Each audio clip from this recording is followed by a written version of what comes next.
حي على الفلاح. The same applies to someone who would like to get married. People have sisters, they have daughters, or even some of the boys, the men. They want to get married and they keep praying and praying and praying, which is a very important part of it. We know that yes, who you're going to marry is written by Allah. Definitely, that's part of destiny. We believe that. Lay your trust in Allah, we believe that too. But that doesn't mean you sit back and you don't do anything about it. You have to make an effort. Those men who have under their guardianship or within their homes girls or women who are looking for spouses, you need to make an effort. Without that effort, you are not going to succeed. Subhanallah. You might just come lucky, perhaps, meaning Allah may just give you something, perhaps because Allah wrote it for you in a specific way. But remember, many times Allah writes that this person is going to be so foolish that we're not going to give them this thing because they did not fulfill their role that we asked them to fulfill and to play. So my brothers, my sisters, let's remember this. Make an effort, go out, search, try again, try 10 times. Perhaps you will come right once. But if you're not going to make an effort, blame none other than yourselves. When you want to seek the help of Allah, look what the Prophet ﷺ says. Ista'in billahi wa la ta'jaz. Ista'in billahi wa la ta'jaz. Seek the help of Allah and don't give up. Ihris ala ma yanfa'uk.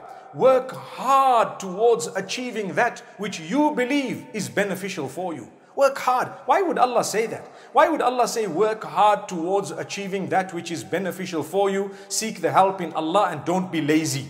Subhanallah. And don't give up either. Subhanallah. Listen to it. Ihris ala ma yanfa'uka wasta'in billahi wa la ta'jaz. Work hard towards achieving that which is beneficial for you and seek the help in Allah and don't give up and don't be lazy. وَإِنْ أَصَابَكَ شَيْءٍ. Then if something were to happen to you, لا تقل لو أني فعلت كان كذا وكذا فإن لو تفتح باب الشيطان أو عمل الشيطان. If then something were to happen, don't say, oh, you know, had I done this, then that would have happened. If I did this, this would have happened. If I didn't do this, that wouldn't have happened, and so on. The Prophet ﷺ teaches us, never use that word if. When you know you did your best and you left it in the hands of Allah thereafter, you tried, you sought the help of Allah, you were not lazy, you did not give up. Then when something happened, do not use the term if, because if opens the door of the devil.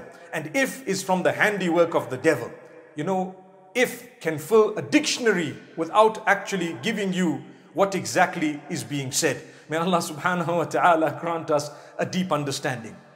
So at this moment of crisis across the globe, we have some people tell us that don't worry, you don't need to do anything, no precautionary measures, no nothing, get along with your lives just as you're supposed to.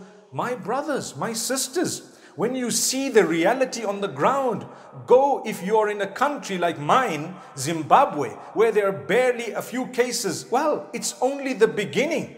Look at the other countries, learn from them that we have to take precautions. That does not negate our faith in Allah. In fact, that is the faith in Allah. Allah tells you to take precautions when a person is sick and ill. You don't just pray and pray and pray alone, but you pray together with medication. You take the medication in the name of Allah. You visit the doctor in the name of Allah. There are so many things. In fact, everything in our lives is governed by Allah subhanahu wa ta'ala, and He tells us that I've given you a capacity, a brain, a capability. Use that to protect yourself and to do that which is beneficial for you. The rest, leave it to me. Don't become depressed because something has affected you after you tried hard that it doesn't affect you. You see the point? I tried hard that this should not affect me, but I was still affected. Alhamdulillah. I praise Allah. I know He wanted something out of this that is very positive. But if I did not try, and worse than that, if I promoted amongst others not to try or not to engage in preventative measures or to take precautions, then I am guilty. I'm guilty of what? That is what is called religious blackmail. When you use religious text in order to promote complacency and you've married the truth with falsehood, That is called religious blackmail. Let's be careful, my brothers and sisters. While we are filled with absolute conviction to the highest possible degree, and we're improving on it on a daily basis, we should never ever become complacent. We should never be from those who have an I don't care attitude, because that will result in disaster. In the same way, you apply that rule when you're driving a car, when you're taking safety measures, when you would like to protect yourself, when you wear warm clothes in winter, and when you wear lighter clothes in summer. All of that is connected to the same thing. We would like to achieve something. Allah's given us a capacity. We will try our best within that capacity. We leave the rest in the hands of Allah subhanahu wa ta'ala. May Allah subhanahu wa ta'ala grant cure to all those who are sick and ill.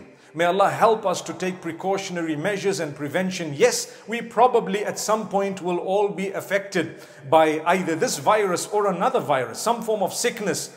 But if we took the precautions and tried to look after the amana, the trust known as the body and the health that Allah gave us, we will be rewarded for having tried to prevent and to take the precautions as best as possible. And then we will also be rewarded for the patience that we bore while we were sick and ill. May Allah grant everyone cure. Ameen. May Allah protect those who are sick and ill from further sickness, and those who are not from any sickness at all. May Allah have mercy upon those who've passed on. May Allah help those who have lost their jobs to regain some form of a job and an income. Those who've lost their income, those whose businesses have closed, those who have lost a lot. May Allah subhanahu wa ta'ala help you. May Allah make easy for you. Those who've lost loved ones, may Allah grant you sabr and patience. My brothers and sisters, this is a serious matter.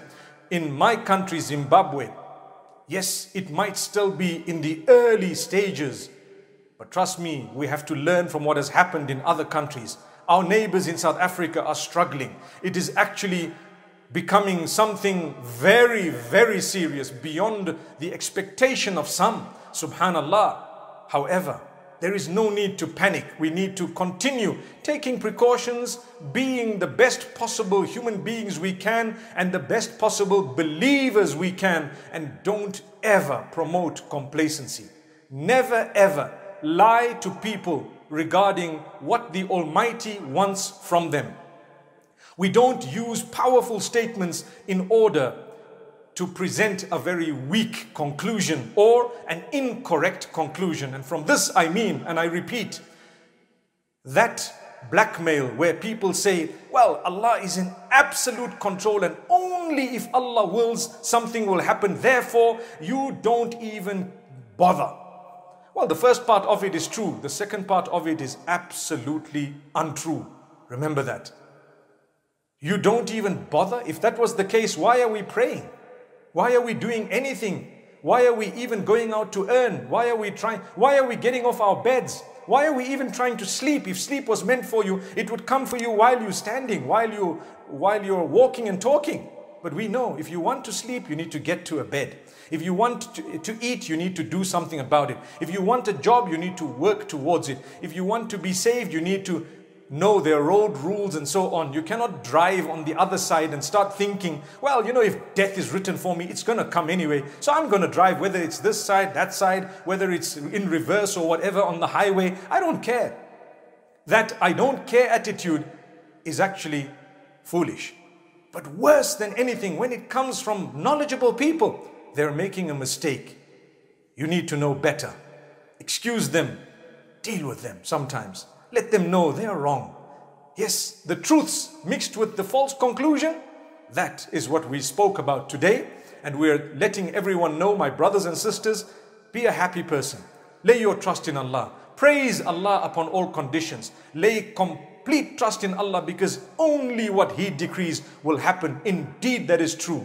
But remember, tie your camel. Remember to take precautions. Remember to make the effort that is required of you. There are so many verses of the Quran and narrations of the Prophet, peace be upon him, that prove to us that we must make the effort. We have to do that which would actually be beneficial to us with the energy that Allah has given us, and we will only be accountable for that which Allah has given us the capacity to do or to engage in. or to stay away from. May Allah subhanahu wa ta'ala help us to stay away from evil and to engage in that which we are supposed to be engaging in, to promote goodness, to have firm conviction and belief.